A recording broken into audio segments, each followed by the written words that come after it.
guys, so I'm actually not dead. I just went through the most hectic summer of my life, which involved very limited internet availability, moving, camp, and a general lack of certainty about where my life was going. So with that said, I actually want to talk about two things today. The first being the Nook from Barnes & Noble, and the second being Mockingjay, which I recently read on the Nook. This is the Nook.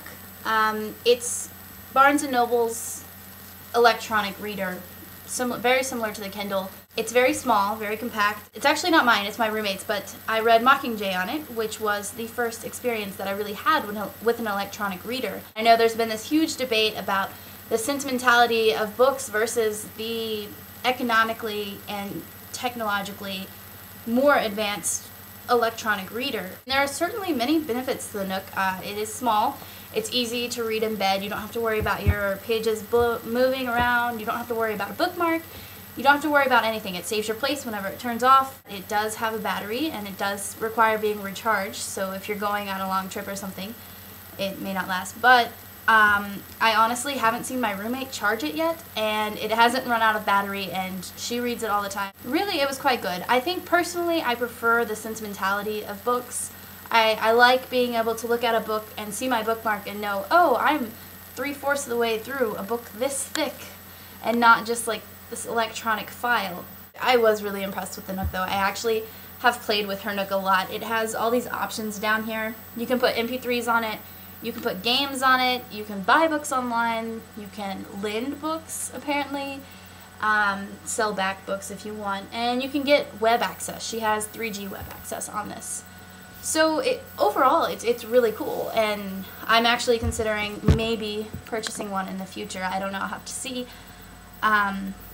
It is really portable, easy to carry around, and you can carry every book you own in this one small thing, which is really awesome. I've said that it's very small a couple times. I'm just amazed at how small it was. I really enjoyed reading the book, and I didn't feel like I missed anything out of the experience of reading because it was an electronic reader and not a physical book. Holly just posted a spoiler-free review of Mockingjay, so if you would like a review of Mockingjay that does not contain spoilers, you should go check her out. I'll link her in the bottom bar / underworld thing. The following review is, however, not going to be spoiler-free, so if you have not read Mockingjay, I would recommend stopping right now, right here.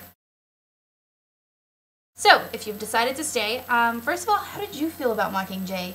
Leave a comment below about how you felt, because I'm assuming that you read it if you're still watching. Holly talked a lot about how Mockingjay was a wonderful criticism of society and how it really reflected human thoughts, human processing, human society. And it wasn't really until I watched her review that I thought about those things, and I was like, you know, I went back through and I reviewed a few of the pages and I reread some of it.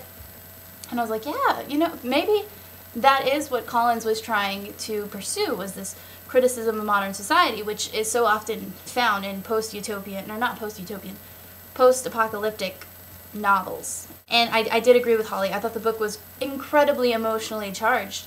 When I finished reading it, at like 30 minutes after I finished reading the book, my roommate got home, and she had already read it, and she's like, so how did you like it? Did you love it? Wasn't it brilliant? And I was like, no, I feel horrible.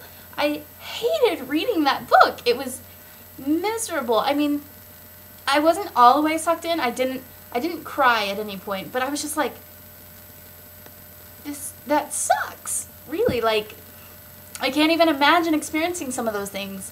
And it was a very emotionally charged read, and I feel like emotionally it really pulled in the first two novels and kind of wrapped it all up the way you felt, kind of. I think mentally, though, it left a lot wanting. There was, I really thought that the ending was a cop-out. There were so many questions that I had that weren't fulfilled by this third book. I just felt like there were so many things left unanswered, and then there were some things that were huge deals, and they were just kind of discarded. Like Gale, for example, there was this huge emotional tear in her in Catching Fire, and even building up a little bit in Hunger Games, between Peeta and Gale, and then it was just like, no, I'm going with Peeta. No second guessing about it. And Peeta, I loved when Peeta came back and he hated Katniss. I thought that was a really unexpected twist that just blew my mind, and I loved it. But there was this point when they were going through the Capitol when all of a sudden he just changed back. Like, he was just better. There were no more episodes. He was just fixed. And that absolutely drove me crazy. I understand that he had to be fixed by the end of the novel, but I feel like it was lacking an explanation. There was no resolve. It just occurred, and I was really disappointed with Katniss being unconscious during the overcoming of the Capitol, which we missed. We didn't really get any details about that. And during the setup of this new government in which President Coin is put into charge, even though it's only a temporary government, I would have liked to have heard more about that. And then she's in a cell and she doesn't hear anything about her own trial. That kind of drove me crazy. I would have really been interested in hearing more about the trial. I almost think that there could have been a fourth book in the series. I really think that going up to the part where Prem dies could have been the end of the third book, and then she wakes up and there's this new temporary government that they can explain, and then she would kill President Coin, and then they would have the huge trial, and I feel like Collins could have really not even drugged that out, but just expanded it into something that was a lot more, that had more depth for the reader. It was a good book. It wasn't a bad book. It wasn't what I was expecting, which is sometimes a good thing in a conclusionary novel, but I don't know, it